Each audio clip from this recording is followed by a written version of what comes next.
This is the Lobster Network. I'm Justin Horo, joined by the Triple OG, Willie Mason, and the bro Lucas. So, weekend recap. Only a short show today, only a couple of games to review. We've got things to do. It was... They were entertaining games, but you were also entertaining the masses at Randwick for the Everest Day. It was fun. How did you go, mate? I had an absolute shocker on the punt, so I sent you one tip the day before. Yeah. So I had one tip, right? And you know how I don't have an account or anything like that. So I was with a group of boys and I said, and it was an omen bet because I said, Arch, what number do you like? He goes, 11. No, I said, what's your favourite number from 1 to 10? He goes, 11. I went, okay, hilarious. Went there. So Claire, was it Clear or Clear Minds or something like that? Won the Kosciuszko. Won the Kosciuszko anyway. It was number 11 and it had the C in it and everything like that. And I was just like, someone put... I know Zach Purton went back-to-back Kosciuszko something into the responsibly for me, of course. Yeah, and they fucking didn't. And they didn't. They went won. Oh. And I was going to get on... Clear thinking, right? Yep.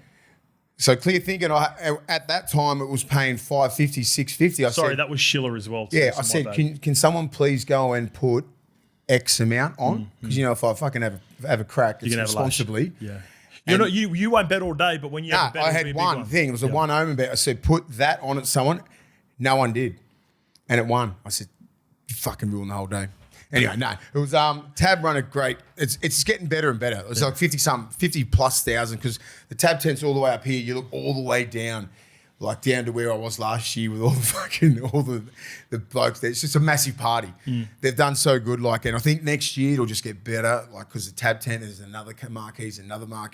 It's going to go all the way around the other side. Run into any familiar faces out there? I did. I saw the great Ricky Stewart. I saw the great Bradley Clyde because I think Toyota Forklifts was next to Toyota Forklifts, their major sponsor. I feel like Toyota is Canberra. Yeah, so the Forklifts, so their tent was next to us. Yep. Saw the great man Daly Cherry Evans, Ruben Garrick. Yeah, it was a heap of people. I was playing golf with Val the day before. He said he was going there with Nico. Did you run into them too? There was heaps. No. I saw a heap, but you're not going to get up and fucking sell out everyone. Did you see Stuart Jr.? Stuart Jr. Jed. Of the Jed variety. Yeah. Because he goes, that's my boy Jed. I said, good year, mate. And he's about 6'4", huge. Michael Clark was there. There was heaps. Matty Nable. Yeah, he was there. It was fucking heaps. It was a really good day. Like they've fucking every year they've gotten better and better. So it was a good day. How was your weekend, Lukey? Yeah, good. Just a bit quiet with the big trip coming up. Yeah, I tried to just temper keep it at about a 5. Yeah, I was at the pub on Saturday. I was like, I'm all right. Pub late Saturday for a bit, but nothing too much else. Yeah, nice. What about you, mate? Where are you going? I had club championships on the weekend. So for those who are aware of how the club championships work, I'll explain it to you guys too. It's 2 weekends back to back. It's stroke, so it means basically if you hit a 5, you count, you put down a 5. It's not the Stableford, it's not any other system. It's how many shots. But because you're graded into your handicap, everyone's pretty similar. Like you're going to be a 10 to 18 handicap. You got the opportunity anyway. No good. I was so far behind going into the second weekend, and then I was on dad duties for the rest of the weekend, just cruising. Same as you guys. Bit of footy. There was an opportunity to go to the Everest. Yeah. Declined that, Ashleigh. Yeah. Ashleigh, because I don't. I'm opposite to you. So race days for me. You know what I'm like. Yeah. I lose my shit. Yeah. I lose my shit out there. Yeah. I can lose it in a number of ways. When the fucking horse was winning. I can lose it in a number of ways. So if I just say if I was having the day like I was having at home, sitting there watching the ponies, would have been a bad day for you. Would have been a bad day on the punt, and it would have been a bad day sink or piss because that's when I go hard. Yeah. If I lose money and I lose a substantial amount, then I try to make up with it by drinking my sorrows away. Hammered. So I'm glad I wasn't out there because I had a rough day. Did make it up. Unfortunately for our listeners, I had Dean Mariner into Matty Timokol yesterday. So I got some I got some back from the TAB. They took it from me on Saturday. I took a little bit back on Sunday. And apologies, I couldn't do the same game multi because it wasn't available when we shot the show on Thursday. And maybe I'll put a screenshot up moving forward. Well, we got to find out with. No, it was a good day, man. They know that they're getting their shit together. Volandes is. He's onto everything. Oh, that is ridiculous. When you went from our view, looking down, like you're talking like a couple of 100 meters. Yeah, it was just wall to wall people, just people going nuts. And when the race was on, the Everest and everything like that, everyone was going crazy. I reckon it's Melbourne Cup. So good, man. Melbourne Cup and Everest now. Yeah, I think so too. It's gone past the Caulfield Cup, which is on the same day down in Melbourne. Cox Plate is coming up this weekend, but. Yeah, nothing's going to fuck with Melbourne Cup, right? No. Because it's Melbourne Cup, race stops the nation, all that sort of shit. But the 20 mil, that's where it's at. 20 mil to win that. You get like fucking 10. Is it 10 to win the Melbourne Cup? And they split that to win the prize. Yeah. I thought it was I think it's like 10 because I had a good conversation, but they split that between the winners. So you end up, just say if you win, you end up like 3.8 or something. So what's his name? I had. Did you ever meet Gareth Hall back in the day with Snakey? His mate Gareth that used to hang around us at Manly. Anyway, he's one of the SEN track analysts, experts at SEN. He's in there with all the trainers and all that sort of stuff. He's got a great media career as well. And I was chatting to him on radio last week on Wednesday. So Zach Purton? I think the jockeys we'll have someone correct me before. I think the jockeys get 5%. So Zach Purton just made $350,000 in one race. Yeah. And I think the trainers, which is David Hayes, made 10%, so 700. The owners get a lot. But this is where it's weird because you've got a bid. Because there could be 6 owners, but yes, there's a lot of them with horses that much. But the part of it is, yes, it's worth a shitload of money, but it's a shitload of money to get in. So there's a lot there's like you've also, there are certain ways to get into it that can bring the price down, but for the most part, it's really expensive to get in because even if you do get in. Right. So you don't just go in by selection by winning that many horses? No. Oh, okay. I didn't know that. Yeah.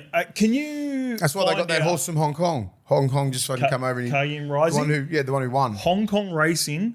Actually, like the Hong Kong Racing were a part of putting in money for the bid because it's such a big horse over there. Yeah. And they felt like it was a good chance of winning, KIWI Rising, and it did, obviously, and won easy.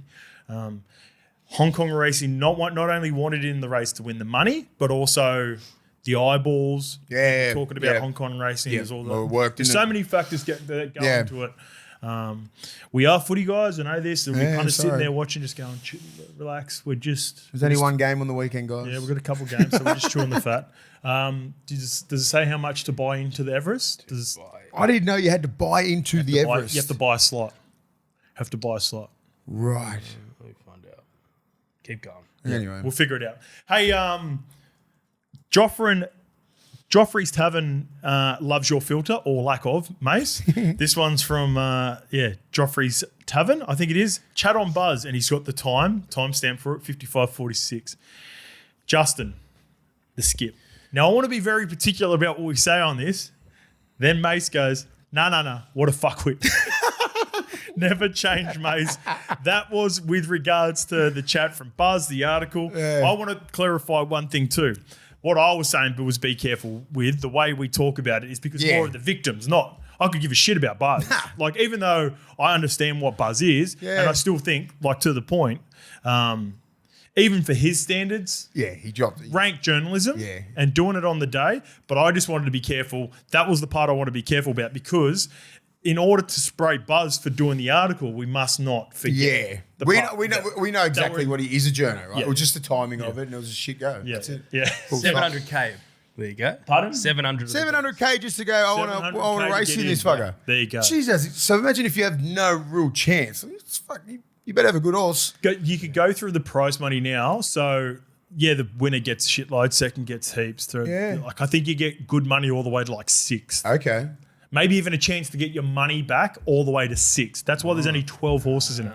Okay. 12 horses. only So, Mad too, because it's a sprint. Yeah. Bang, It's done. 2 installments if we got to get the depth of it. 300K by the 1st of Feb, the second payment by 1st of July. there you go. So, do they have to get it's like a deposit, right? So, Yeah. if you get your 300 grand in and then you still don't make it, then maybe you leave that 300 in, you reckon? Potentially. No, because they'd still only have, there's probably like, let's say they might open 20 slots. Yeah. And maybe there's like a escrow where it holds the funds. And then Yeah. if you then go ahead in July. Yeah. Because it's Well, just anyway, like, yeah. Anyway, he's killing it. Valandis has turned it in. Like we outside of maybe the Golden Slipper for years, I can remember being a kid, the There was Golden nothing Slipper was in a big Sydney. deal. Not for spring. No, like I've been to the Slipper before, and that was massive. It's at Yep. Rose Hill. It's a Yep. fucking headache. Yep. Now it's just like it's And that's in literally autumn? 5 to 10 minutes That's in away autumn? from It's our at the house, start of the right? year? Yeah. I could fucking walk there if I wanted to. do you Yeah, see we can. PVL? No PVL spottings? No, he's in the chair. He's in the chairman. I know where he sits. Yeah. He's sitting right up in the middle. Boom, down on the I'm just track. trying to look at some of the bad beats. So I had Iron people. If you're not racist, so you're not going to understand. So yeah, it was a rough day. Put it that way. It was a rough day. It was a rough day.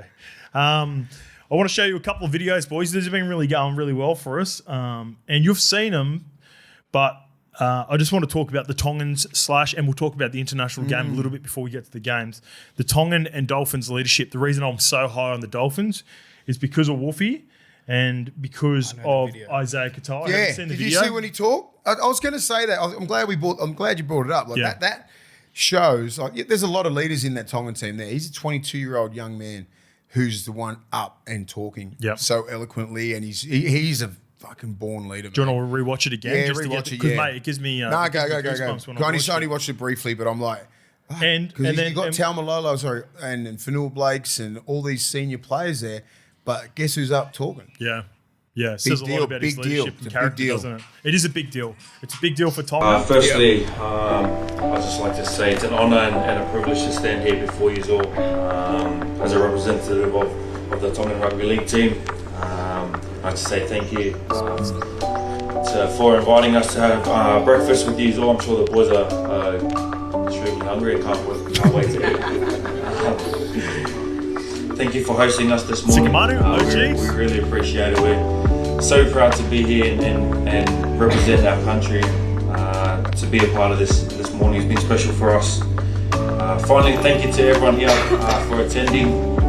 We look forward to Nathan, you guys' continued I said that, support in right? our upcoming games. With The boys are extremely Dolphins. happy to be back here in Tonga. I know it's something that we've always wanted to do, and a lot of us are a little bit younger, so not many of us were back here in 2019 and 2017. So it's awesome for us to come back and So they always experience what it is like back here in That's Tonga. what started it. Yeah. We're so grateful, and I think one of the most important parts about being back here is connecting with some of the young kids back here. It's so We got to- impressive. we got the And opportunity then you go to do straight that into last Wolfie. night. Just like to start by saying thank you for having us here today. This is the start of our Pacific Championships campaign. We haven't been here since 2019 as a team, and want to make sure that we brought the team over again. We thought it was due time to do that. And this trip's all about connection for us. It's also about us connecting with the people of Tonga and the people who support us. You know, us knowing who we're playing for. As I said, it's great that we can be here. We've really enjoyed the trip so far. It's been busy. It's going to be busy tomorrow as well. We understand that, but that's what we're here for. We're here to connect see the as many parade? people as we can. And, we've certainly done that, and they do that for the people that they represent. See, that's the difference between Wolfie and a couple of other coaches that were coaches in Polynesian teams. They didn't buy into the culture. That's where Matt Parrish failed at the start when he had those teams.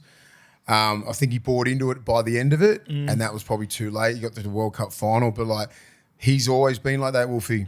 You He's know, been there wearing the traditional stuff, taking them back to Tonga. It's fucking massive, right? Like, look what they've done. Even like Samoa being back there as well. Like, just to be back there and to influence the next generation of young kids is huge. No, it's. I don't think they understand. They probably understand a little bit more now from 2017. I don't think they understood the magnitude what they were doing with Taumalolo and Fafita going, we're playing for Tonga. Like, for the young Tongan kid back in Vava'u or wherever they're from, it's like, fuck, I want to be like that.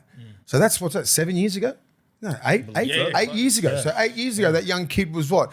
14. Now he's, like in his 20s. Now he's like full on Matima Tonga, like loves that. Like the Samoan team making the finals, like the last World Cup. Like it is crazy. And now they see the love and the adulation and the people wanting to be like them, like because of those decisions from 2017 and 19 from some really big players who stood on their fucking 10 toes and went, no, I'm going to play for this. And like now, just watching it, I've been watching them all for the last like week and a half. I'm like, wow, that's special. These and young kids really love that. And you can see like the young kid Katol there up there talking and represent, like going 2017, 2019, I was too young. That's the product of that, right? That's the Izzy Katol playing for Tonga right now because of what Taumalolo and Fafita did. Mentioned it.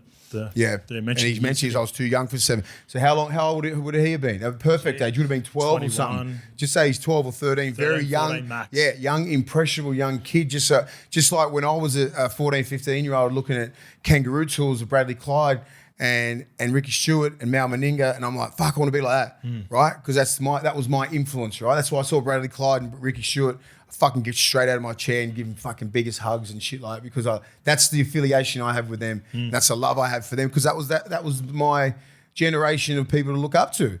We didn't have any Islander players to look up to when I was 14, 15. Like no one. And no one was nowhere near like this.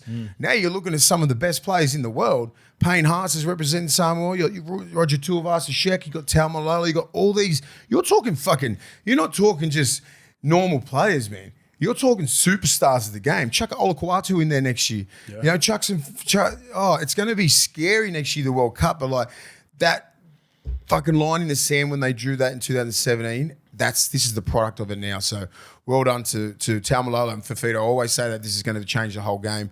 Well done to Payne Haas, everyone and the coaches, especially the coaches, like BG taking them over there, like Wolfie taking them over there, the Samoan team, Tongan team, and just showing them like just going back and just showing them this is what you mean to your culture. They already know that, but going back there, it really especially makes you go, I'm doing the right thing. I'm doing the right thing. Izzy Katol probably hasn't been back there for ages. I don't know. I'm not sure where he was born, but like being back there now, everyone's like, fuck yeah. Everyone loves him, right?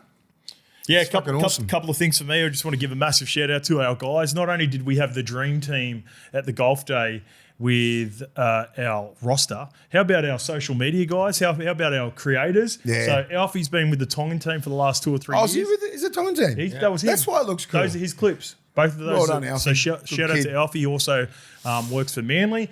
And Artie's over with the Samoan team at the moment. Come on, Artie. He does a whole heap of stuff. They do great work, right? Like we thanked them before, but they're those creators, and you need those guys at teams, right?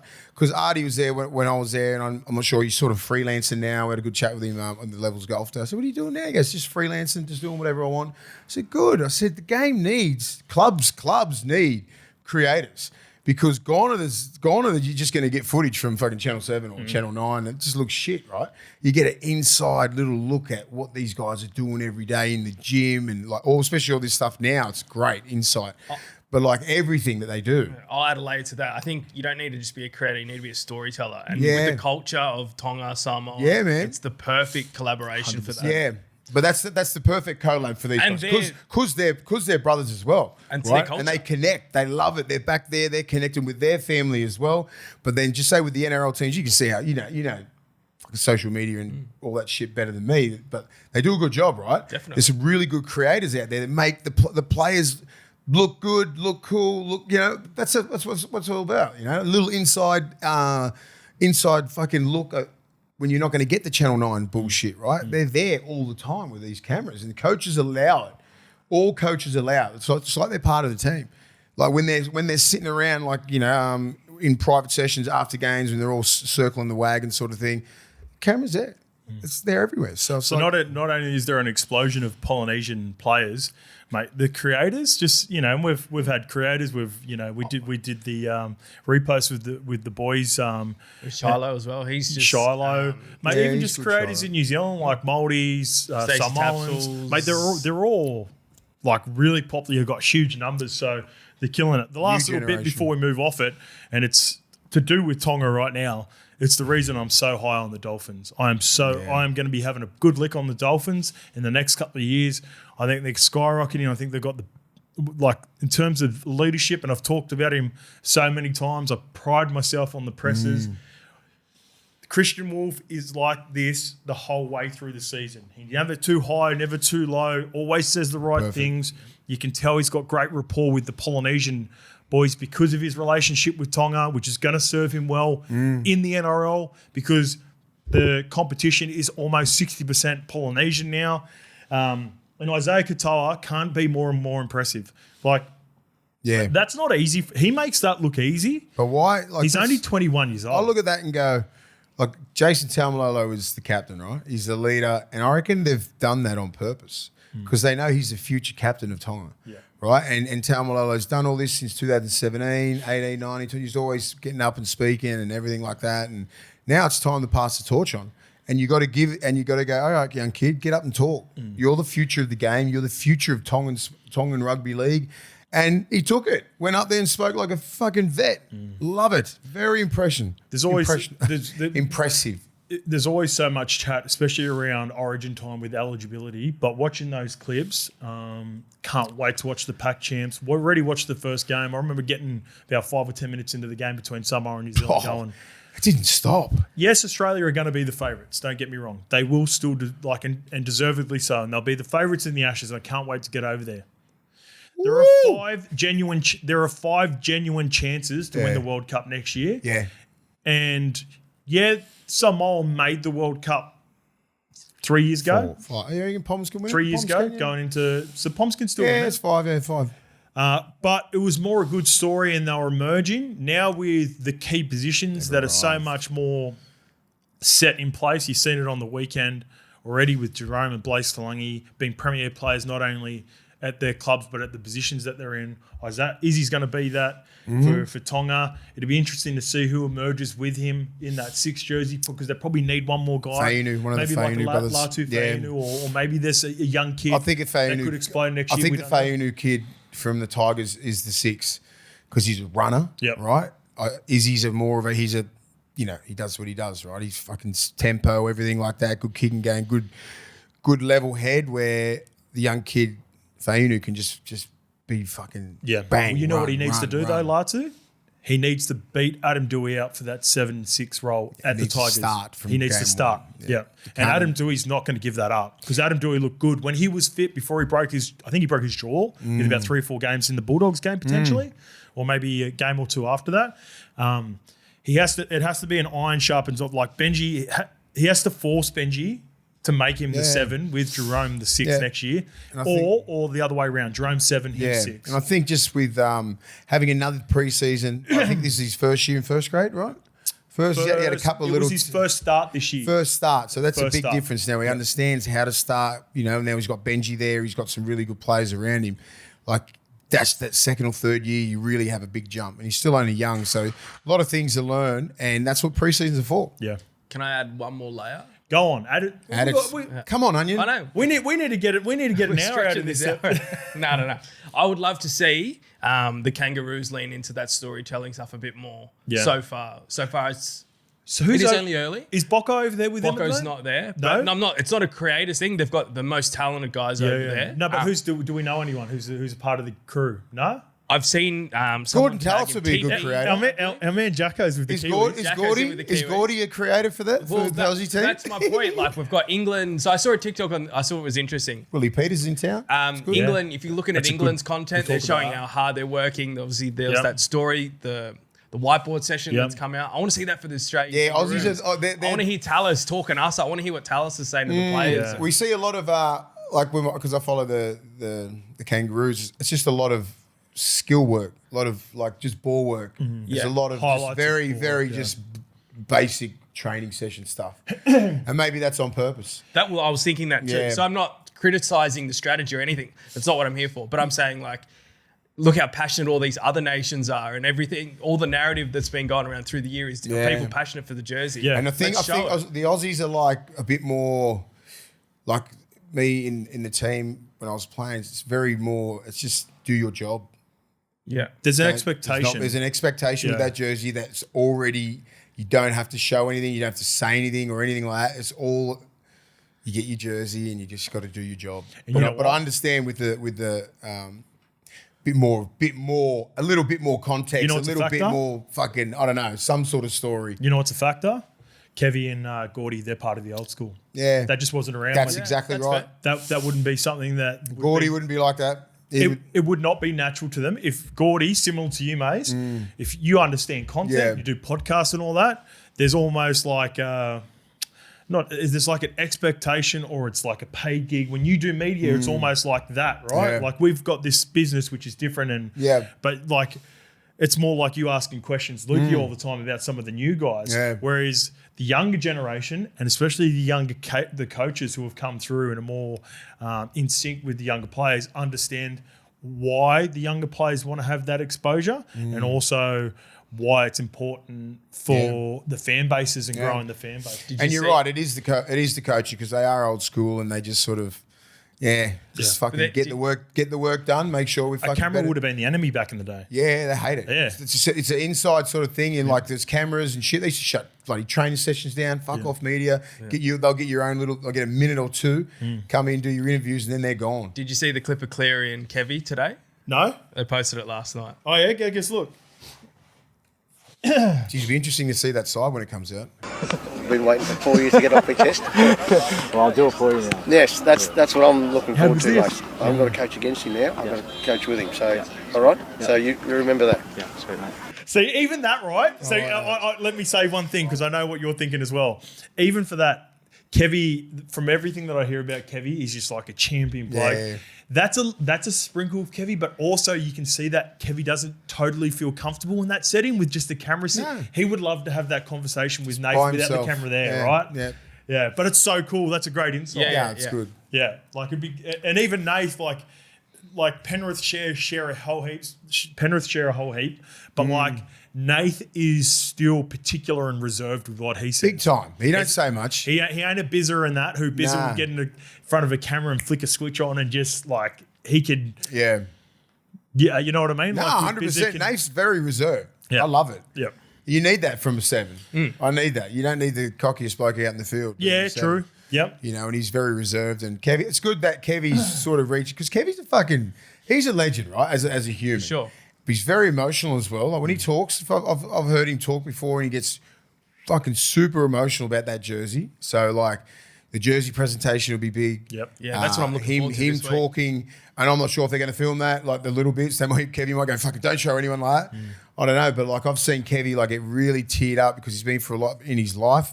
Gordy will be there. It'll be very emotional for him, even like just to give the jerseys out and the speech before the jersey. That's where it gets emotional because he thinks about his family and everything and the road there. So that'll be I'd love to be a fly on the wall with that. We won't be far off. The Willie, we'll be close. We'll be a fly in the area, that's for sure. We'll be there. We'll be a fly in London. Yeah. The Willie Peters. Big one home. That's a good signing. It's very cheeky. Very cheeky. Very cheeky. Their premier player, even though he won't be captain, their most dangerous player is going to be Mikey Lewis. The insight by having Willie Peters there is so sharp. Also, it's fucking smart as hell. The understanding of the conditions, the communication with getting ground sorted, where to train, all the facilities, all that stuff. Little cues on Mikey referees. Lewis, right? No, but the cues on Michael Lewis when does he run? When does he choose to run? When does he do this? Yeah. Willie Peters knows everything about that because Willie Peters obviously was a half as well. He'd be teaching him a lot of shit, and then he'd be giving it to the foot. Like all our middles will have so much inside information. If he's on the right side, he'll have a right foot, left foot. You know what is he looking for? Like don't over chase this that. Like because I think we cut off angles so good as middles, right? I don't think that's the level between us and in England. Right, is the defence, the detail from marker, the detail from A and B, and putting that much inside pressure on a 7, and not just inside pressure, it's the angles, right? So even if I fucking try and get you on, just say you're there, I come up and then I chase your inside hip, you can't come off your left. You're gonna fucking crack you, right? If I chase in front of you, you can use your left. right? So, like, you never put your body in front. This is all the detail that is embedded in NRL play, right? Yeah, sure. You're from marker, and they'll be putting so much pressure from him at marker. You better be like 10 metres away, and you better have decoys, and you better have an inside fucking rail. If he doesn't have an inside rail, which is a lazy guy, you know, people at home, like a fullback or something like that, just to hold the markers off a little bit, you're fucking getting your ribs broken. Can I ask, how much do you have to do with the shorter in goal? Because like that first try, that's hard. That's hard. First try in the grand final is not a try. That was at Old Trafford. I don't think Wembley's as bad. Wembley's shorter huge. though. It's different. Wembley's a little bit bigger because the field. A proper stadium. But those other ones that they play up Old north Trafford at is Everton, old school football ground. at Everton and what's the last one? Headingley. Yeah, fucking in goals as long as my arms. Yeah, I think Terrible. So you have to do different sort of Different work? kicks, mate. Like totally different. They won't and they'll fucking skip. They don't sit back. They don't bounce back like in Australia, right? Like it's. But who's doing the work? So Cleary's like has to adjust Cleary his and kick, the Noses and everyone's going to be on. You just don't. And with the seven to go, you know what I mean? Like you know how Cleary's so good at those kicks just before the line. So is Moses. There'll be a lot of those.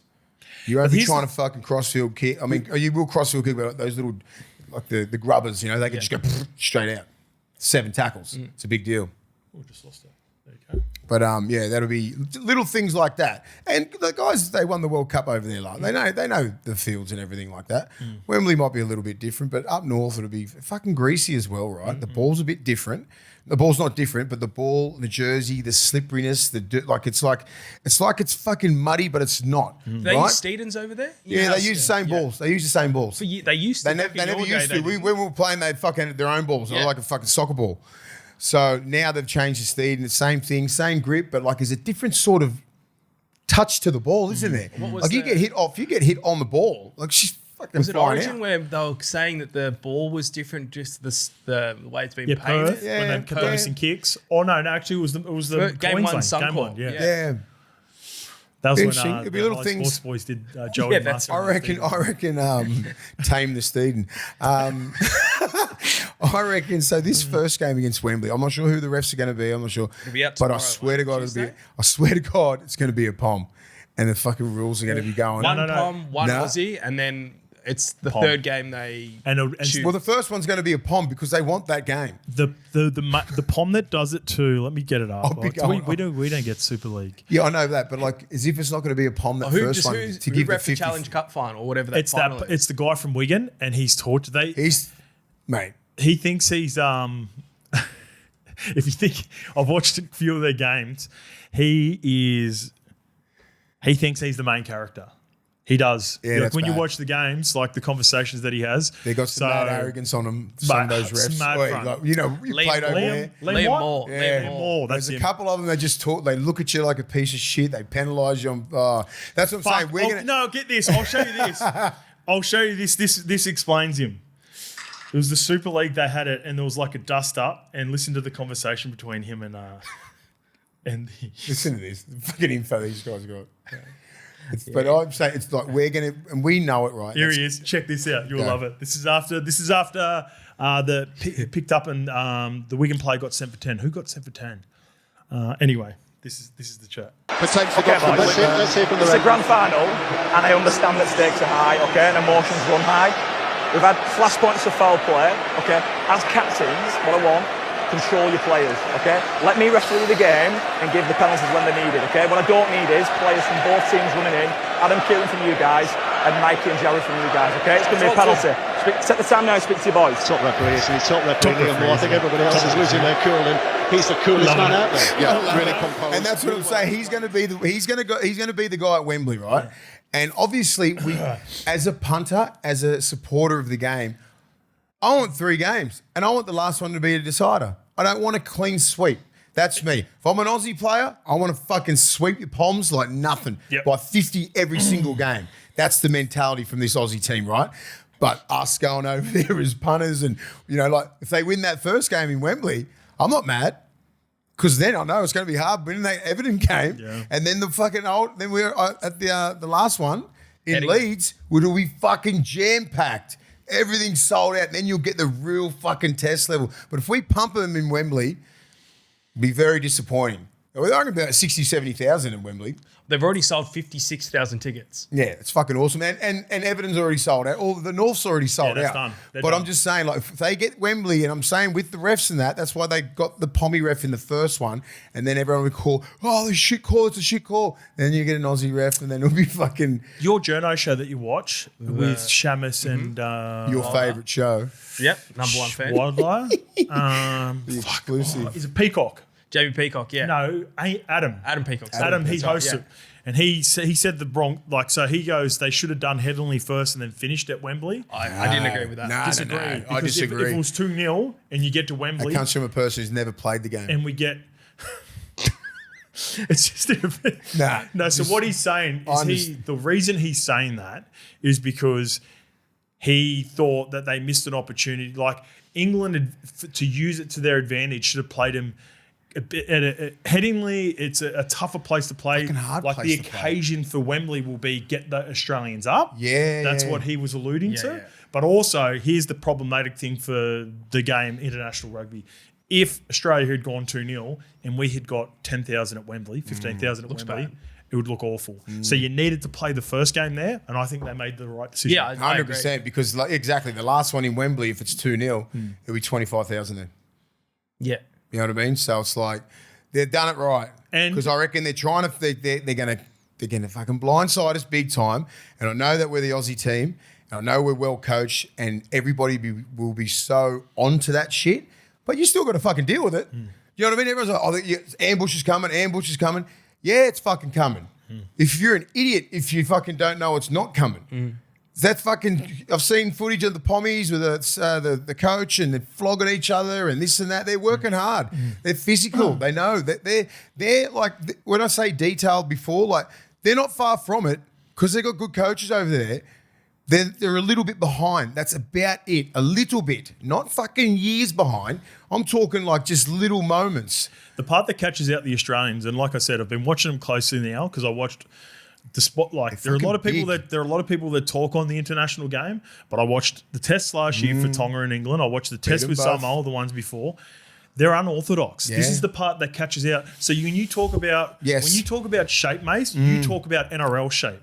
That's what the Australian players. I'm just talking about defense. No, I'm saying this as an example because you're talking about it. So when the Australians, Samoans, Tongans go over there, they've got structures and systems that they expect to happen.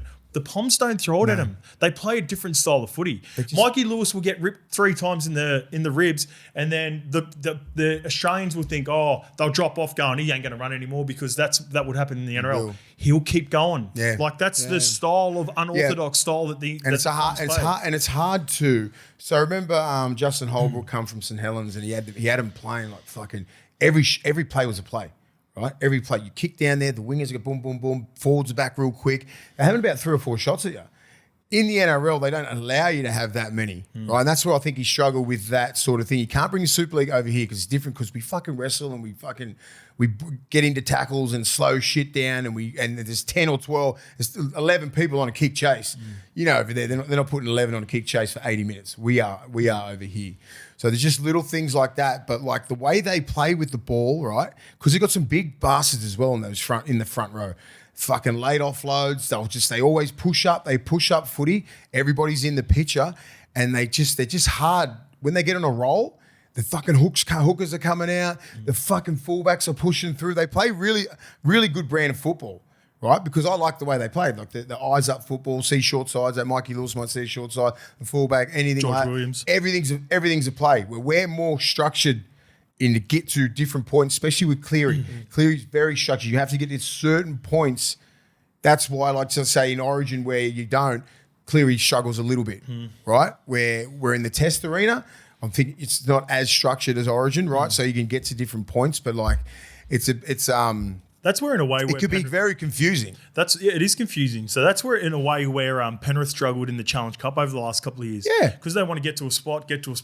They're creating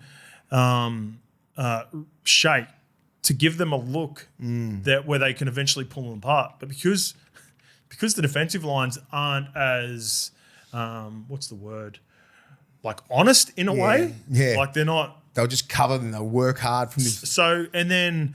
There will probably be bigger spaces that are available earlier to execute. But I reckon in the past, Nathan's just gone, that's not the play. Like we've probably got one more setup into that, and that's where they missed. That's where he needs to understand, like this, especially at Origin level. That's where Munster will thrive. Yes, that's where Munster right, because he just plays. Yeah, and that's why they're the best combo. Like I think I love Moses, but it's either Moses or Cleary at the 7. And I think Cleary's going to get the jump. Yeah, it could be Cleary Munster. Yeah, I know, but I'm just saying, like Moses fucking play. Why does Moses dominate Origin? I actually think because he sees eyes up footy and he plays footy, where Cleary is a very structured human. Yeah. That's the only difference, right? That's the difference between Moses. Moses fucking plays, sees it fucking short side, boom, dummy, boom, boom, gone. Sees him dummy half, short side, runs, take 30 metres. Like, he just plays footy. He doesn't have to get to certain points, where Cleary is a fucking structured man, because that's the system out there that he's been brought up with. And he understands that sort of stuff. And that's the only thing he does. When it comes to unstructured football, guys like Munster's unreal at it. Moses is really good at it.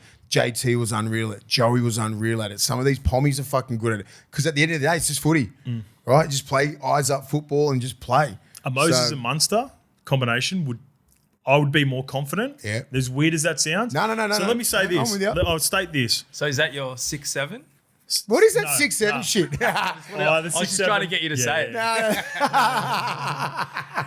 did I'm not sure it was 6'7". It's in a rap song somewhere, and then LaMelo Ball, there was a clip from him talking about it years ago. And now that you can't, if you're a teacher at school, you can't teach kids how to count. You can't do anything because kids just go 6'7". 6'7". It's like a 6'7" thing.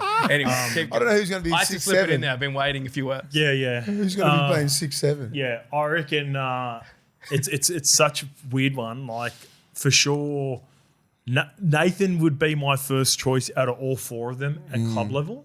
Yeah. To build a team around, to run a team. For this specific game,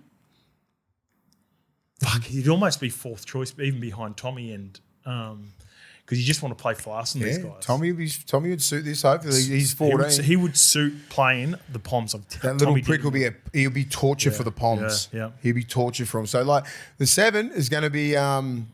We lose the first one, they'll change the 7. They will. If we lose and Cleary doesn't play good, Moses is straight in. Can't afford to lose that fucking Kevy's second just one. told him that? You're my guy? Man, fuck. You got to win games. Kevy said he's unashamedly doesn't care about any bias, so therefore Tommy did might get the jump. Yeah, Tommy's in. All right, let's get to the Kiwis and Samoa. Yes. Jeez, what a brutal game, but fuck it. You know, mate, when you were saying when you watched the game yesterday, I was just thinking, thank fuck I'm retired. You know what I mean? Like, just the brutality of these games, right? It didn't stop till the 80th minute. No. It was everything's a hit. Everything's the hardest run. I was just like, it just doesn't stop. You want to crack a can for your OG Bull? Yeah. My OG Bull is out for my favourite human at the moment. She's Joey Tapine. What he did out there defensively, it was outstanding. Couple of line breaks. Fucking tried to put a mad shot on, got Big Papa. Nearly got Big Papa in the first bit, and then he got Big Papa on that line break. Yep. Boom. Bumped him off. Like, little stiff arm. Absolutely filthy Big Pup. But his leadership, he's like, I think he's co-captain with Fisher Harris, right? Oh, Fisher's skipper. Yeah, but it's like you can tell that he's the second captain, For right? sure. Yeah. Leadership. Him and Fozzie. The way that he hits, the way that he was running the ball, like, that was a physical game. To make a fucking line break in that game, or even find your front, was hard. That's how heavy the hit was. They're fucking hitting you, they're picking you up, they're driving you back. How strong he is, the offloads, you were staying in tackles, and like, it was a great effort. And that's one of many. There were some great forwards out there. Payne Haas's numbers off its fucking head. 52 tackles, Payne Haas, right? And no miss. 60, 70 minutes in the middle.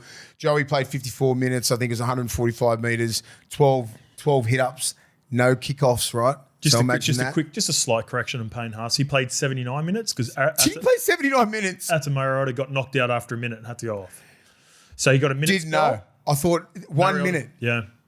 Far out. That guy is just an absolute beast. But yeah, Joey Tapine gets this on points because if Samoa wins, it's Payne Haas. But New Zealand did win. Joey made a couple of line breaks and some really important tackles, man. When he's coming across, like, there was a couple of things late in that game. He fucking stopped people in their tracks. Where most people will get shoved off, could be an offload. Who was it? On the right, Roger. Did he get Roger? He got Roger. Someone that's strong as hell, or Biz. I think you got Murray Taulagi. Taulagi, yeah, it was Murray Taulagi. off the right Taulagi foot. strong. Yeah. Taulagi thought he could just go like that. Yeah. Nothing. Yeah. Big silverback on him. That's what I love about him. So that was one of the notes that I took down on Joey Taps. Yeah. Never, ever, ever runs past an incomplete tackle. No, ever. cleans everything up. When you see other players get up. So what I mean by that is so often guys will get in between two players. We might go shoulder to shoulder on Lukey, for example, and we're tackling and we're wrestling and let's go now. And we're trying to get him to the ground. And there might be a defender outside of Willie Mason. There might be a defender outside of me. And this is not a knock on anyone. This is just Taps. Work ethic, DNA, well coached, everything. Yep. It's just a part of who he is. Pride in the jersey. He will go past a defender that's retreating already and come and finish off the tackle. Yeah. And every time I see that from Taps, even more so now after the golf day, always loved him. Yeah. But never had a chance to have a beer with him proper. That's the same. So with Taps and me, because were you watching him with pride? Yeah, I do, yeah. And I've always loved Taps, but I haven't had I haven't seen him or had a beer with him since 2014. Yeah. You know, when he left, and he's like, and I knew he was, he was a young kid and everything like that, and I was just telling him how proud I am. I've worked on his game and this and that, and he's fucking top 3 best prop in the game, I reckon. Middle forward. I'll put him as a middle forward. Well, I've got as a middle here, and this is I reckon one of the best compliments you can get for a middle these days, because there is the genetic freak that is Payne Haas. He is an outlier. There will be clubs trying to manufacture Payne Haas's in their lower grades. The minutes that he plays, the efficiency that he has. I'm trying to manufacture a heap of them.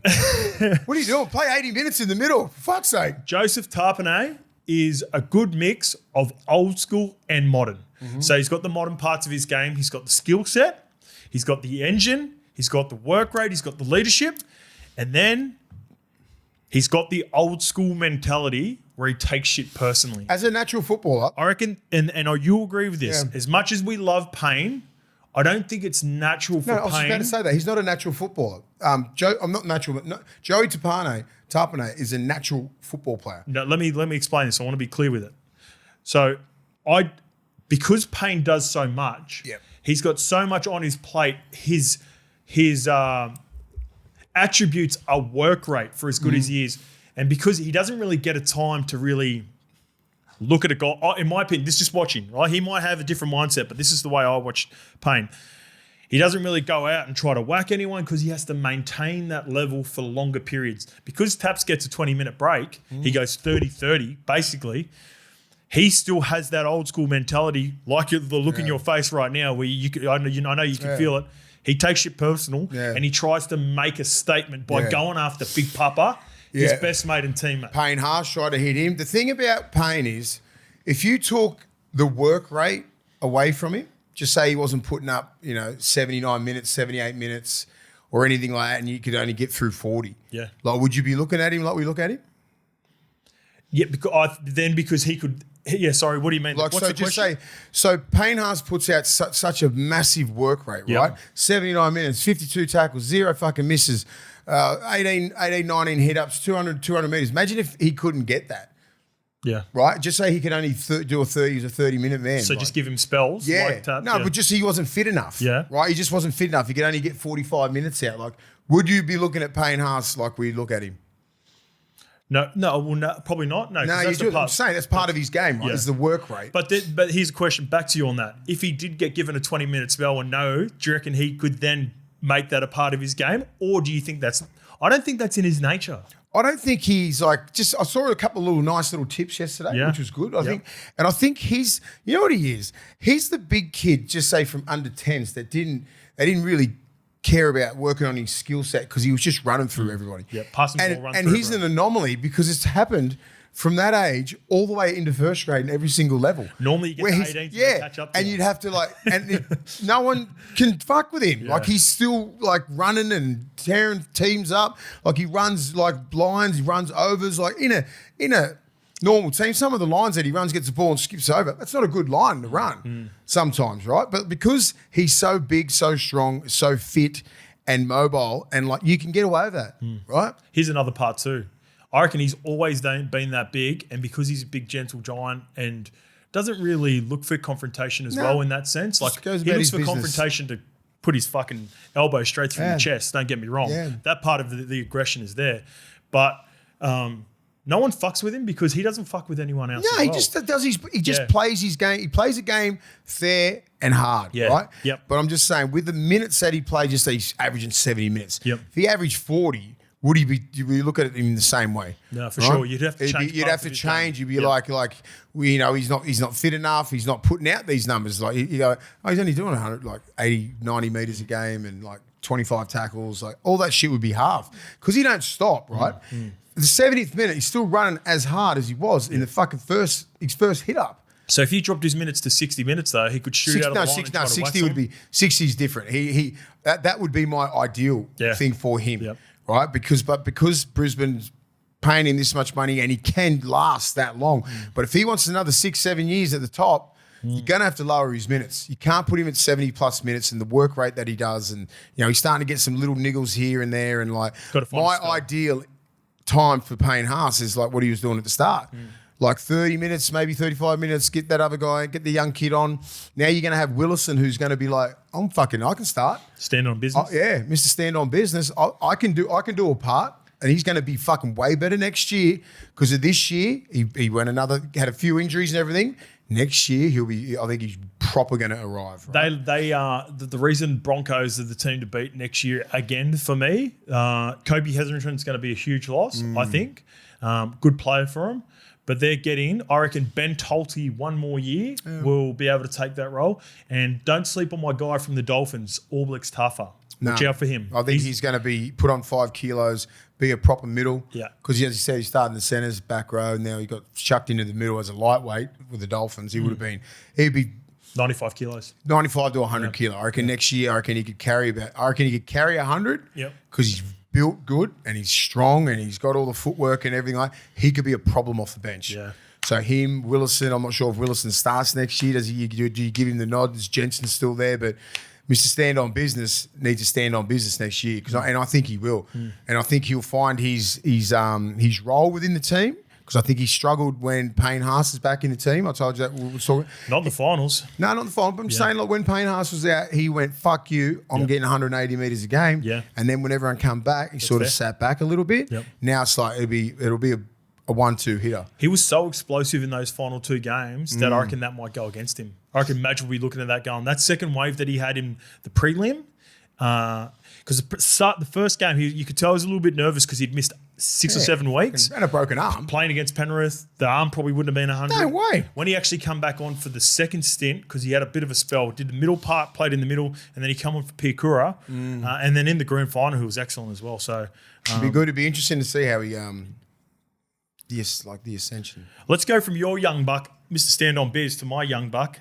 How about Casey McLean? Are you McLean showing? 19 years old, Casey is. Shut up. We'll have a sip. Yeah. Throw one down for Casey McLean. Casey McLean. 19 years old. I love and as of yesterday, 178. So congratulations, you're 179 today. That's when I did it. That's when I had a look at it. I'd imagine he's 179. You're still too old. Anyway, that is fucking ridiculous. He is a pup. You can see it in his face. He still looks like he's fresh out of high school. Like the face, not the body. Take the body away. If he's the body's ridiculous. If it was just a headshot, you'd be like, oh, that kid's 12. Just starting high school. 15. Yeah. 15. He got a 15-year-old face. Yeah. And then if you the whole body, 6'4", 100 kilos. I guess that's why maybe he's still surprising people. He is that dude. No. He will be that dude. Penrith have got themselves. That's why I said, going back to Penrith after when they got eliminated. What did I say all year, Mace? This was going to be the down year for Penrith, and their down year was a prelim. And their down year was fucking 5 minutes away from a grand final. And then if they'd got there, they would have won it. Unearth him. And the kid that was playing against him on the other side too, his mate, Blaze, was on the other side. And I think both of those two guys, he got the best of Isaac. Tungo knew that he's in with a problem because you go left on right, so I reckon Casey he'd get him a fair bit, and he'd be like, "Fuck!" And then that second try, I think Junior Paul. This is the underestimating a young kid. Yeah, Junior just thought he's going to be in front of him, knocking back. Boom, boom, boom, boom, boom, try. Roger's a mad defender as well. Roger's a mad defender. Like two blokes who just think, we'll just get in front, crack him, he'll be sweet. Yep. Got the contact. Next step, fucking big long arm out, try went, ooh, that's bad. Yeah. He's going to be a problem. Casey McLean, my favourite part. The tries are awesome. The second try was just unbelievable for a test match against Samoa in a big game at 19 years old. Changed his that whole game against Critter. Changed the whole swag. Yep, for sure. Just the energy, that was a confidence thing going, because he'd always probably look up to Critter going, yeah, that's the premier centre in the world. If I can hold my own, or get the better of him a couple of times or whatever, and he held his own. Well, not only held his own, you got to remember he came up with the legs tackle on Critter right at the end. And remember, Nathan sprinted straight up to Casey when everyone was celebrating, grabbed him. Yeah. And you're right, I think that was a big moment for him. That was a big moment, because I don't think he's looked back ever since. But he's just been an absolute tank. The part that I love that he has at this age is Frankie Molo off the back fence, off a kickoff after Samoa had scored a try. And he didn't smoke Frankie Molo. But Frankie Molo is... He's disgusting to tackle off the kickoff, because he's got the worst body shape, especially... Can't hit him. McLean's 6'3", 6'4". I seen him at the New Zealand Māoris at the start of the year. He's taller than me, and he's got he must be fucking super strong, mate, because he just leans in and he just went boom and just held his ground and didn't drive through Frank. Frank just goes, but then hit the deck, finds his front. And I remember watching that after the two tries going, man, this kid's going to be fucking he must have disgusting. Once, because look at the quads in that on him, man. Yeah. Like, the power that he can generate is crazy. Big base. And even how hard Frankie Molo is to hit, like Isaiah Papali'i tried to hit him. Yeah. Remember that? Yeah. Didn't even fucking feel it. He shouldn't have got penalised for that. It was a shoulder charge.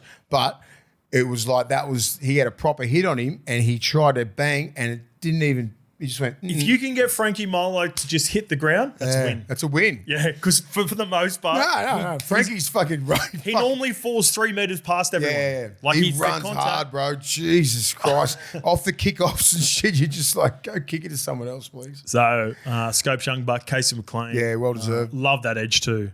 Dual bags. Yeah. They look dangerous, Papali'i, man. They look good. And Ronnie...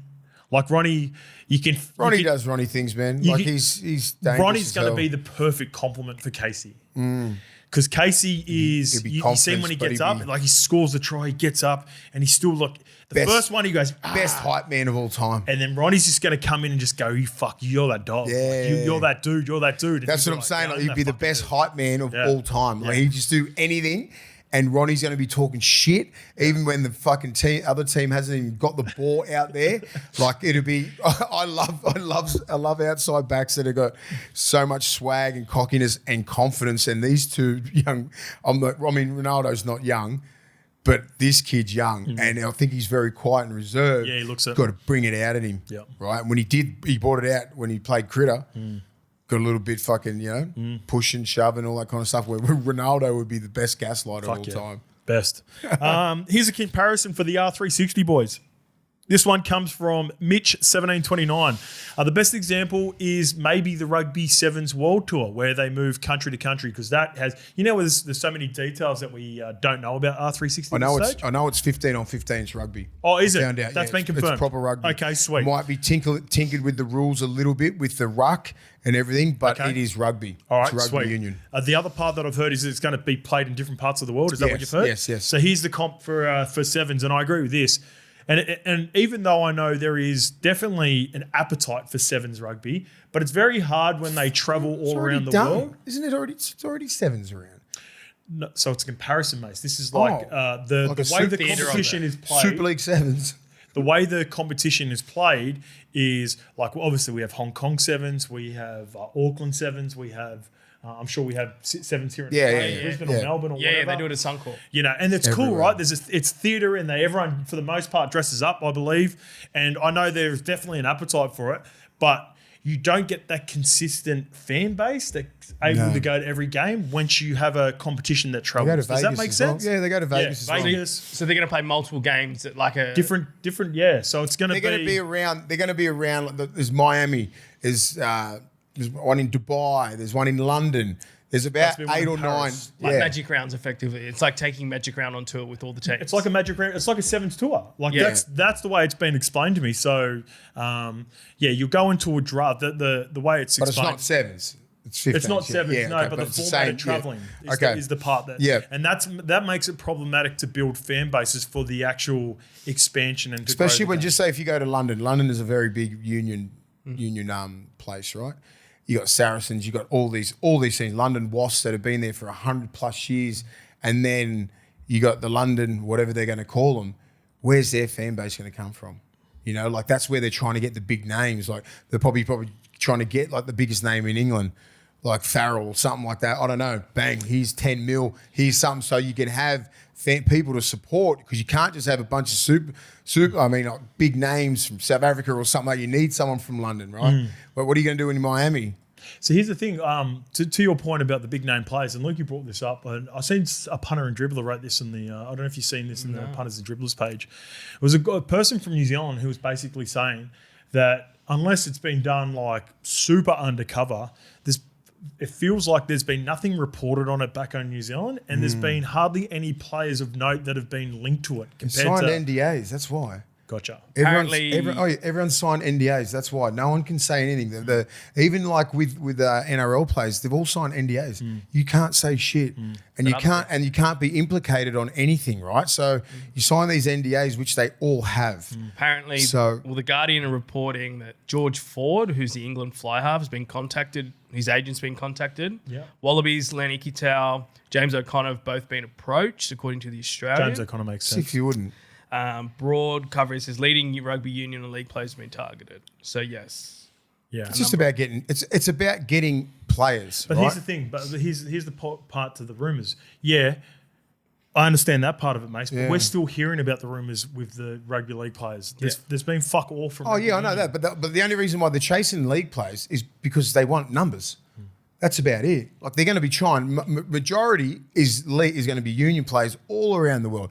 Understand, union is the 3rd biggest sport in the world. Like they just want a couple of league players here and there if they want. Just our biggest names. That's about it.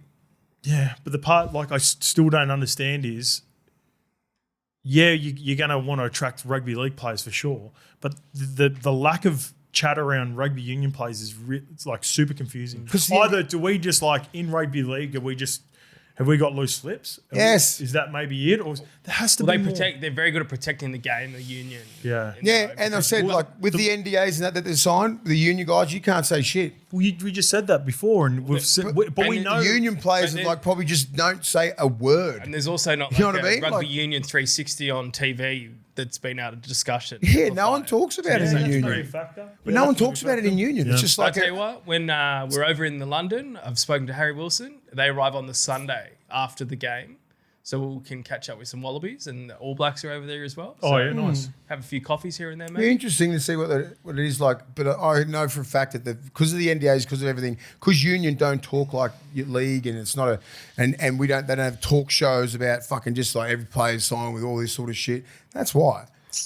I've seen Pick Athletic just almost like laughing at the coverage that we're giving it. Yeah, like we're giving it too much. That's my point. My point. So like they're really popular rugby union podcasts around the world. The big guy, the big Pom up in the UK, he's like, it doesn't feel like they're talking about it. They're not phased about it. No one's talking about it. Interesting. All right, this one, I love this one. This is from Coastal Living, and it's Nafahu White choosing the Kiwis. Hey, lads, love the potty. Not sure if you're the same as me, Scope, but watching Nafahu White talk about why he wants to represent the Kiwis, even with his Tongan and Samoan heritage, nearly brings a tear to my eye. I honestly started to think that the Kiwis in a few years would just end up being third-choice team for a lot of the players since we're so multicultural here in the land of the long white cloud. Brings a tear to my eye seeing that people were still proud to be Kiwi and grateful for the opportunity our beautiful country has given their whānau. Keep up the good mahi, levels to 500k subs on the ways up, baby. I did watch that. I respect the hell out of it. Love it. And you know Respect why? the And hell out of I want to make one thing clear. I've absolutely loved what Jason Tomalolo and Adam Fanor-Blake and all these players that have declared. Jerome Luai, Stephen Crichton's jumped early to Samoa and growing the international game with the islands. But I did have a concern as a Kiwi that we were continually going to miss out on opportunities to have guys that had grown up in our systems and played over in New Zealand that have similar to here in Australia where they have heritage. This is why I want to talk about these two guys in particular, or even three. We'll throw in Tino. And Papali'i as well. We'll throw in Tino Fasua-Malawi because this is more recent with Nafahu, who has the Nafahu White, Tino Fasua-Malawi. Yeah, you've got guys like Isaiah Papali'i, Nafahu Mulatalo. White, Mulatalo. Samoa. They've got the ability to represent their heritage as well. But the part that I love about this is, for sure, there are so many good examples of players that have grown up and might not have had that attachment to their to the islands because they haven't grown up there, but really want to represent that part of their family. I love this where, in a way, Nafahu White is almost the perfect example of a player who could not represent New Zealand because aside from being born there and growing up, the part that he appreciates is it gave his family an opportunity. And I think his mother's Samoan and his father's Tongan, or the other way around. Apologies, Nafahu. Which would be a tough decision too, right? If you got a mother and father that are in that sort of situation. I know my man Georgie Tafua had that to decide when he was growing up. Stefano. So I absolutely love it. Yeah, I love the pride that he had talking about it. Shout out to Terrell May. Again, we talked about his podcast, mate. Does such a good job. The interviews that he's doing with Benji that he's done. How come he didn't play on it? He's injured. So he had to pull out. Fuck, I was thinking that. Where was he? So, love it. Nafahu, I saw that. Yeah, I saw that and went, I appreciate that. I respect that. That's honesty about, like, especially New Zealand giving his parents an opportunity to live there and him understanding that. Grew up in New Zealand, has, obviously loves his heritage, Tonga Samoa, but fucking understood, I'm playing for the Kiwis. I love the Kiwis. Yeah. And I think guys like, like even Ronnie and Tino's, they're all in the same sort of boat, It'd be interesting to see what they do next year still with the World Cups. So the thing that, it's hard. Everyone's got their own situation. Yeah. With Ronnie not applying. Remember when he was supposed to play Origin? Queensland, and then it got knocked back at the last minute? He obviously could have still played for Samoa, but elected to play for the Kiwis. I think once you play in a Tier 1, then you can't then go for... Same as Fanor-Blake. Fanor-Blake. He could still play for Samoa, though. Yeah, that's what I mean. Yeah. But he's choosing to play for New Zealand, which is massive. Right? Yeah, it's awesome. You would have thought... some, because everyone's like not defecting, but choosing to play for Samoa. They're trying to build this, trying to win a World Cup, doing it for Tonga, doing everything, all the islands. They're almost now in the minority in terms of like young Polynesian kids coming through, actually deciding to stay with Australia or New Zealand. Yeah. Like it's more rare that way now compared to 10 years ago when Adam and Jace originally did it. So I loved it. Coastal Living, very proud, and I was proud of what I was really watching him closely on the weekend. I'm a big fan of Nafahu. Played good too. Played awesome. Because you got to understand, like when you have Samoan blood and stuff like that, you're going to cop those little bit extra in those hits. Jerome come after him at the end. Isaiah Papali'i. And Jerome tried to get him at the end. Jaden Sewer. Yeah. Was that a legal tackle? Jaden Sewer Papali'i. There was a couple of really questionable calls. It looked like direct shoulder charge to the head. Here's the frustrating part with the refereeing. Like Chris Butler had most of the big games at the back end of the year. I don't mind him. He completely adjudicated that game differently than he did the final. So he should. Yeah. I'm all for it. Unless you can't kill someone and like the shoulder to the head and like knock people out. Like I was all for letting him go with those hits. The Jaden Sewer hit was like fucking. It was a penalty. There was mitigating circumstances.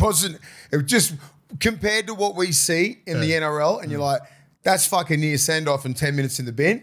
This one was pick the ball up, play the ball, and then they nearly scored. He was definitely dropping his contact, but it was a great hit. Head contact. In my head, fucking great hit. The other bad one was I'm not sure there was head contact. Was there shoulder to the head contact? It looked as though. It looked as though. You can't. But there's been so many where I've like looked at been in the past where I was like, it looks like chest to head. I think it was right here. The worst one was the one in goal line when we got penalised for fucking Murray Taulagi when he put his foot out. How the fuck did they get a penalty out of that?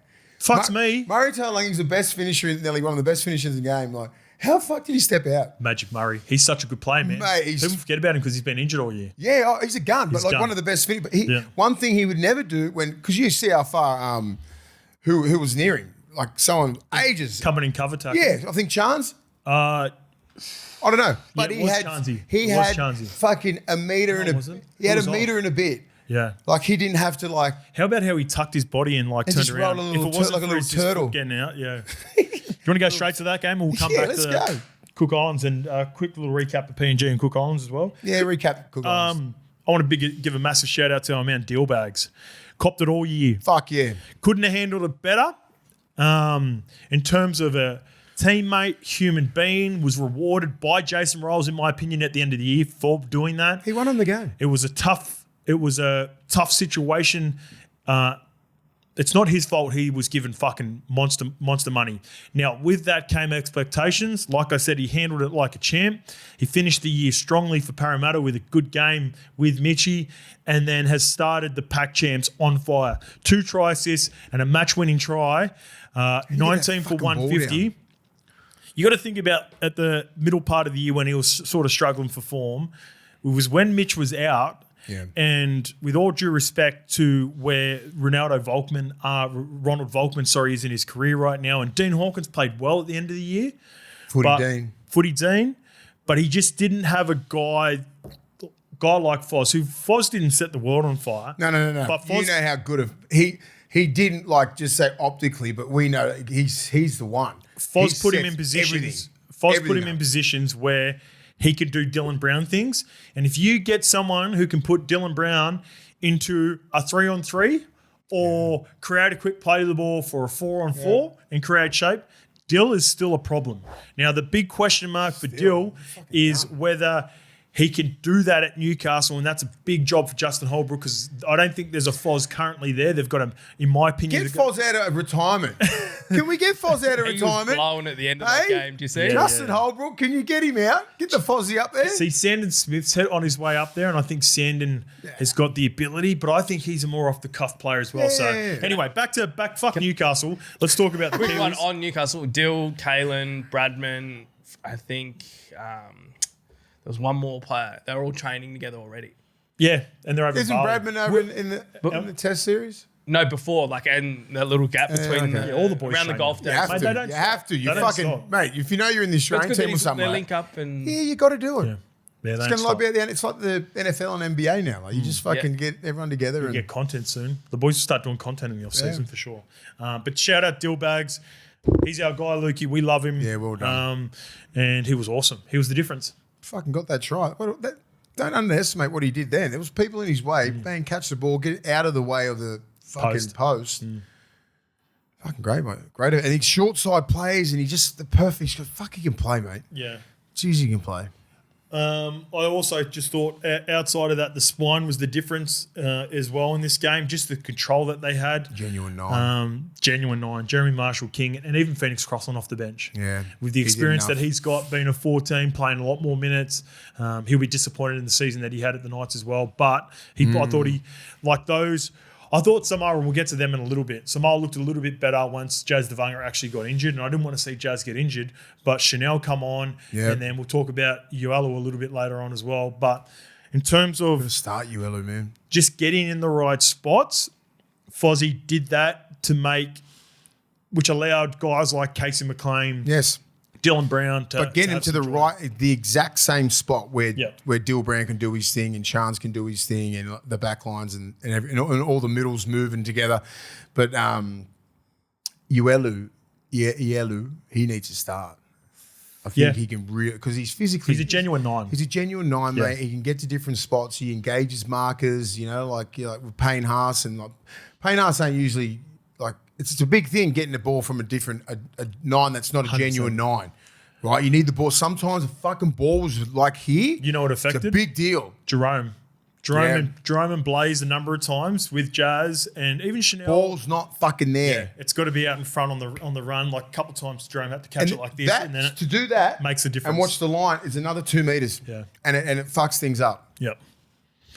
I thought Fozzie was awesome for the old boy. He will extend as this Pac Champs goes on, he'll get a little bit older and make him the oldest Kiwi player by at least 14. I can't say at least, dependent on results. Doesn't matter by He's day. 14 days. Yeah. He's going to get another 14 days because they'll be playing again against Tonga after Samoa played this weekend. Samoa and Tonga. So, well done.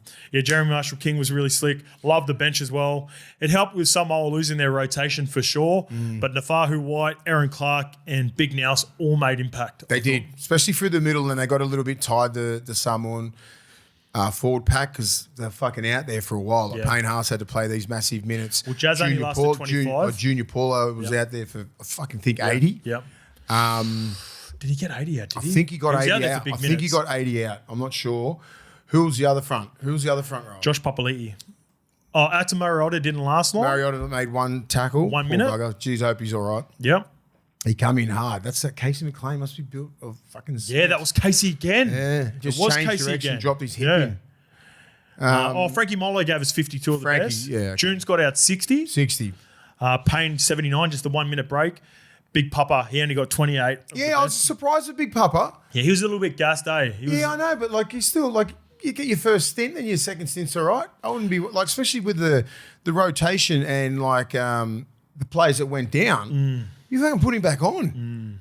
Like his presence in the middle, a skill set that he has, like you got to give someone else a rest. I reckon. I reckon he missed the boat there, BG. I reckon no, for sure this year. I reckon Big Papa, like as good as he went, especially in the first stint for Canberra, he would often play like 15 to 20 minutes, come off, have a break, and he wouldn't have played more than 40 all year. Fucking oath, but he deserves more than 28 when you have injuries. Yeah, gotcha. Like I'm like, okay, give him the first 22 minutes, bring him off.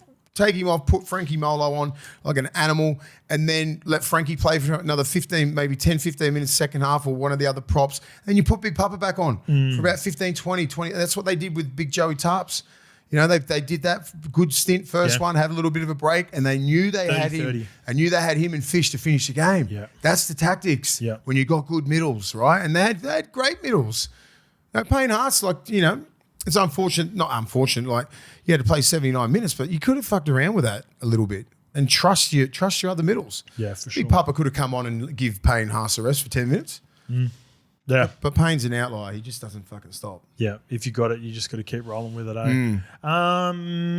Payne Haas, we talked about him already, 20 for 184, 52 tackles, 0 misses. Talked about, for sure. I think going into this, as much as it sucks for Jazz and he'll miss this game, HIA, he was ruled out. So it will be... Same as Mariota. It'll be done. Yeah, Mariota's definitely done. He was in a bad way. Hopefully he's okay. Who else was that? So who else got knocked out after Mariota? Someone else. There was another one. Chance Nickel-Klogstad got poked in the eye at the end and they took him off for New Zealand, but it was a poke in the eye and he ended up coming back on. I thought it was a... Do you think there's one more for Samoa? Yeah. I don't know. Yeah, there's a lot of breaks in the game. That second half took about fucking 4 hours to watch. Yeah. Where are we? I miss Mariota, man. We didn't see the best of him. Obviously, he had one play, but he's been outstanding. Yeah. So Benai Yellow got activated. He was 18th. Frankie Simasasangi got a little bit. Yeah, I think that's it. That's it. That's it. All right, it must have been Chance. Yeah. So do you think? I reckon. Yeah, I reckon they'll start Benai. They should. He's a genuine 9. That'd be a fucking good game. But Chanel can hit too. So do you start Chanel to take a bit of the... Because like when you're talking about on the other side... I didn't mind Chanel at 9. Like I didn't like... I think Jazz is a middle forward. Yep. Right? But like Chanel can hit. Well, you got... coming up this week, you got Big Jason Tomolo, you got Adam Fanua-Blake, you got... what are some of the other names that's escaping us? Stefano? Yeah. Stefano playing for Tonga? He is, Yeah, Tonga.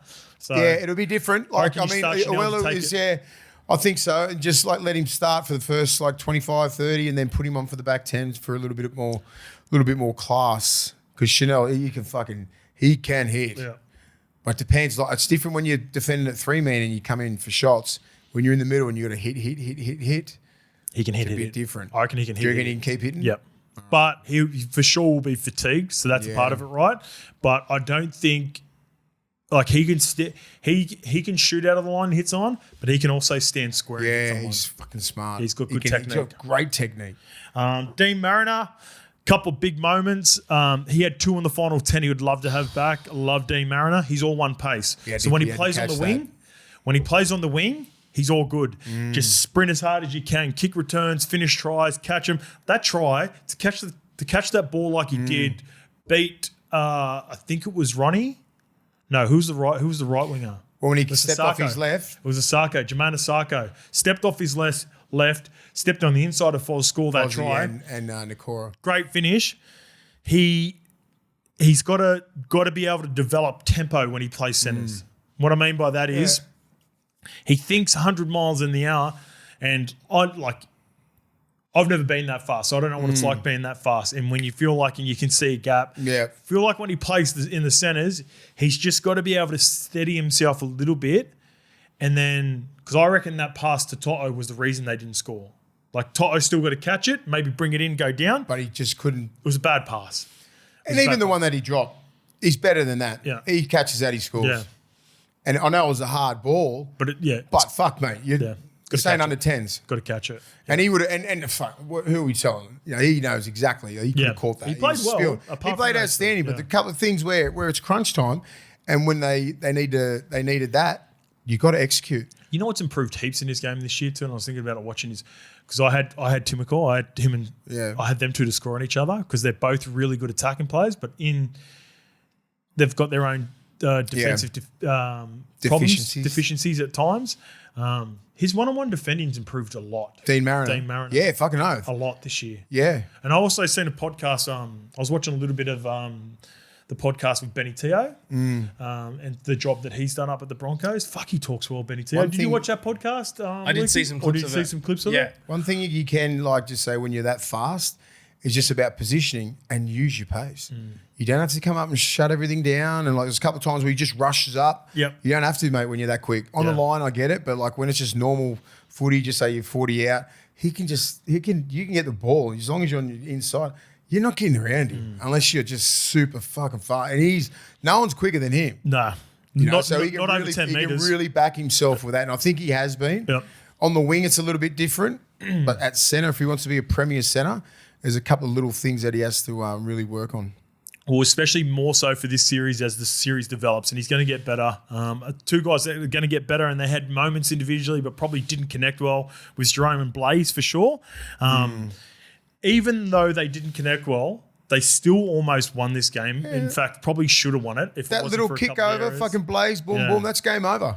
7 minutes ago. Those 2 will get better as this series goes on. So they need to now make sure they capitalise on what they didn't do well and connect well in this game, put it all into Tonga, and then hope Tonga can go build on their game against Samoa and try to knock the Kiwis. What do you think about the whole scheduling of this? That was a really physical game. Now Tonga's fucking fresh as hell. And then Samoa's got to play. That's at Suncorp, isn't it? It's, yeah. God, I wish it's got to play that back in New Zealand. I think it's at Suncorp. It is. I think it's here because then Tonga go back to New Zealand. Okay. And then they come back over for the final. Yeah. It depends. It would have been an awesome schedule if Samoa had won. If they had won, then they got the... Sorry. Yeah, if they had won, right, it would have been perfect because they would have had the opportunity to play Tonga. And then they've got the advantage going into that game. They've won. They're in form. And then if they win both games... it would be Tonga and New Zealand playing off for the final. If you're the Samoan team, do you take a lot of confidence out of that game? Yeah, for sure. Because you left probably 14 points on the field. Easy. At least 2 tries. And because New Zealand fell asleep for about 30 minutes and they were just doing one out, get to the kick, and then Samoa was like fucking they were having a red hot crack trying to score, end up getting in positions where they should have won the game. They'll be sitting there going, it's one of those games where you're like, fuck, it's so physical and you want an outcome, a good outcome, right? Instead of sitting there going, fuck, we got beat. Yeah. A little bit of class at the end by Dill Brown, but they should have put it in bed. This is going to be such a close series. So it's going to be, this would be a great series. And I said to you before, with the rep rounds and everything like that, like this is going to be such a success where it's going to be so brutal and the quality of football is so high, right? And these guys have had a whole season of NRL and everything like that. Like surely while Origin is on, this can be on the side. And just I'm not sure. There's got to be somewhere where we can put it where it's not at the end of the year, right? And then everyone can have some sort of rest or something like that. You're talking about player burnout. Like during the year, you don't give a fuck, right? You either make the rep teams or you're not. You're on the rep, so you have rest. You know? But like I think there's somewhere around in the scheduling of Origin where you can have these 3 teams play and have how it's situated now. I reckon there's something you can work on. I reckon the best of all worlds is this, and this would come down to the broadcasting deal. Shorten the comp by just 2 or 3 games, have a standalone Origin competition in the middle, play international footy at the end like it's always been. Oh, at the end, okay. You could play it at the end because you don't want to remove Jerome Lai, Brian Toto, Stephen Crichton, Payne Haas from even contemplating what that decision would be. They have to make a decision, They would have to make that decision, and I don't want to do that because I like to see. I want to see these players playing for their state and the ability to represent their heritage at the end of the year. But it would only be trimming a couple of games, Mace. It wouldn't have to be super dramatic. Do you think that's one of the reasons they're trying to round it to 20 so everyone plays themselves twice? V'landys has talked about it. And then you can then cull what you lose by losing the rounds you gain by the 2 extra games. V'landys has talked about it. So they need to do something like that because 27 games plus your trials plus Origin plus these test games, like you can do this if you're at the Premier, if you're at the top of your game for like 6, 7, 8 years maybe, max, 6, 7. That's about it. But like you can't maintain the outlier is Cam Smith. He fucked everything up by playing 18 years straight of rep football and dominating everything, right? So not everyone can maintain that excellence, but like they've got to really mess around with the scheduling. It's important for longevity.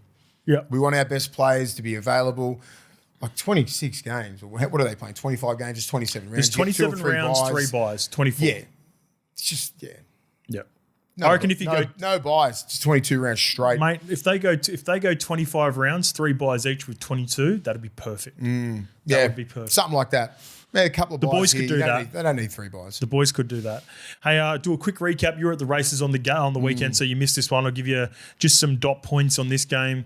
I was watching the races, flicking in between. It was not really. It's what we expected. Really. I'll be honest. Yeah, it's what we expected. Yeah. Fiji were a lot better than Cook Islands. Cook Islands have just got too many New South Wales Cup, too many Queensland Cup players in there. Fiji's got like a 10 NRL. I want to talk about Dream Buller because this was a story last week and I thought about putting it in. I just fucking left it out because I couldn't be bothered. We ran out of time as well. We sort of ran out of time. But Dream Buller, mate, 4 tries, 24-73, 9 tackle breaks. So this was the story from Shamus last week. Buller is signed on with the Tigers until the end of 26. He's expressed a desire to remain at the club, but as things stand, he'll be free to speak to rival clubs from November 1 unless the Tigers activate an extension worth $800,000, something league journalist Shamus doesn't believe the club is willing to do. I have no idea. This seems that obvious that they should do this, the Tigers, that I feel something's up. Yeah. Something's brewing. What would you do? do? It's also reported by Shamus, who's the other party of the Isaac manager. Moses party. So so it could be a light flame. I reckon, it's a no-brainer, mate. He's one of the. That number is a no-brainer for Dream Buller. If you watch Dream Buller, he is a fucking gun. He is going to be a really good fullback in this league for a long time. This reeks of communication between the manager and the expressed interest. I don't buy it. No, I'm saying there's no communication between the manager and Shamus. No, so yeah. He didn't even want Shamus on the panel. Yeah. Who's his manager? But my part of this is Moses. I'm removing the manager part out of it with Shamus. November 1, I reckon it feels to me that it's similar to the Galvin situation, but this time it hasn't got out. I reckon the bullshit around he's expressed the desire to stay. There's no way that they don't activate that clause, Tigers, if he's keen to stay and extend. I reckon he's been offered an extension and there's been no communication back. That's my gut feeling. Jeez. Could he get more than 800? Is this a money thing? No. I don't think he'd get more than that. I don't think he... 8's fair? 8's fair for him at this stage, right? He's got another prove himself for another 3 years, and then see if he's a premier fullback, then you'll get over $1 million. Then obviously with the CBA and all that sort of shit and whatever's. Do you think a big thing cap. is like ratchet clauses? Like given that really. these broadcast deals, even guys trying to, as lower level as me, I got like you get ratchet clauses even from my level now these days. Speaking of my level, he just needs to. They need to sign him. There's a lot of really good fullbacks out there, but like he's only young. He's like the future of the. He's the future of the Tigers. Yeah. He's going to be something. He's going to be more better than your average, way better. Yeah, he's got top 5 potential. Yeah. The potential is crazy, and he's still young, and he's on your books. Pay him his money, mate. Get it done.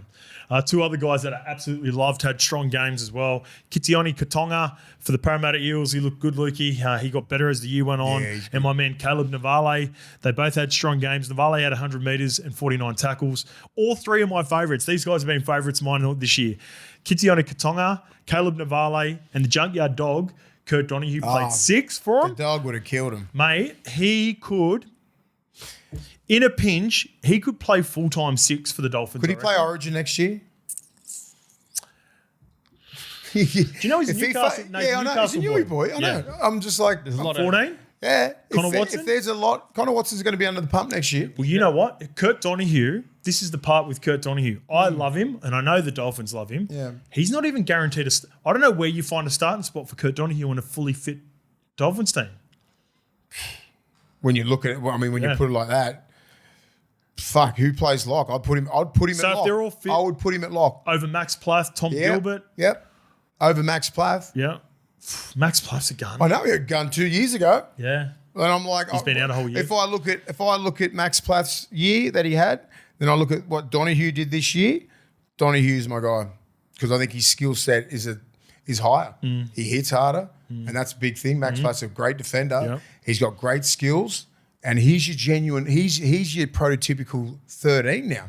He's like a Victor Radley, right? He's got that. He can hit, he can kick, he can do most things, right? So I'm like, that's your lock. Takes a lot of pressure off your 7, off your 6 when your 13 can come in there and ball play. You know who's coming in too? Because you're natural ball player. Sorry, Max Plath. Natural Plath. Natural Plath.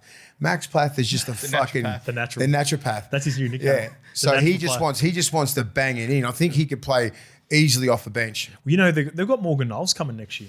Another lock. Yeah, fucking hell. And he's a good player. I reckon Kurt Donahue could play full-time 6, but Cody Nikorima as well. Yeah. And I think George Williams is coming. I don't want him as 6. There's rumours George Williams is going to the Dolphins. I think he is. I think it's done. But a couple other... Dolphins are going to be stacked.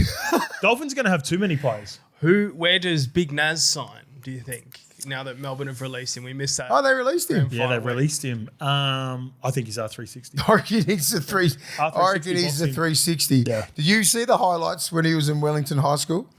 They put it on, like I think he put it up on his page. It's like how big he is now, but like probably like 10, 15 kilos lighter, way quicker. Could not stop him at all at any level. Like he was always going to be. He was earmarked as like an All Black. Yeah. Then he made the decision to come over here. So like if anyone's ever going to go, right, I'd love Nelson to stay in this game. Love him, but the game is it's not favouring him the way he plays. The suspensions and all that sort of stuff. We went through this before, but like fuck, as if you wouldn't go. 100%. What is he, 28, 29? He'll get into boxing and make fucking 300,000 a year too. They do need it. Like there's no leagueies sort of anymore. No, he's the guy. No. He'd go. Nelson would get a shitload of people watching boxing. Yeah. Georgie Rose would be frothing that he's now a free agent. No. Yeah, but Big Nels. Who's getting in with him? No one. The guy from Bali. They'll get 8 Barlows from Bali. Yeah, fucking 8 Balinese. But I think Nelson's... That sucks, right? But I think it's probably a mutual decision because that's been on the rocks for a couple of years, that rumours that Nelson was going to at least go. And like, he's not going to be back in Melbourne. He's available for this and like he's, free mark, So if he goes to 360, good on you. No. Quick one on the cookies, just before we get off the cookies and we'll get off this game. So many good players of representation that are playing for the Cookies. Kaohiro tried to do everything he could. Piakura didn't get involved too much. It's because they just don't have a spine at the moment to get them the ball. Like they don't have creative players that play similar to Tonga and maybe Samoa 15 years ago, where they just didn't have someone in the NRL who's dominating at that position. I think they've got a couple of Queensland Cup players. But I was playing golf with Val on Friday at the Players' Championship, and he said he was going to play for Cook Islands this year. Piakura, where was he born? Is he an Aussie born or is he New Zealand born? I think he's Queensland born. Okay. I think he's Queensland born. I rate him highly. Yeah, so do I.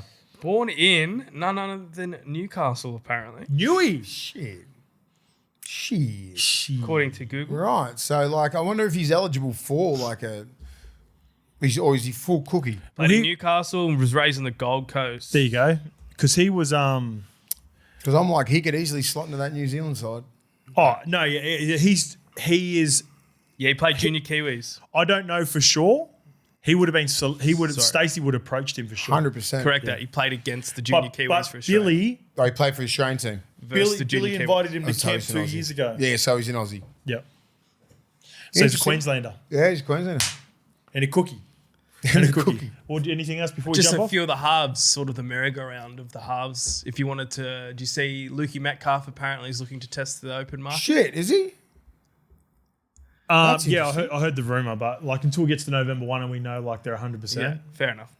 Where would he think about going? There must be somewhere out there that's fucking... Because I think the team is the Warriors for him, right? Like that's your 7 jersey. It's yours. It's yours for the next 5 to 10 years if you want it. It's the same with all Aussies that go over there. Like he must be homesick, might be. I think originally they're from the South Coast. Lukey Metcalf. Yeah, I don't know who would just say your 7s. I know I wonder who would be after him. Chooks wouldn't be. Coast boy. Parramatta would be all right. No.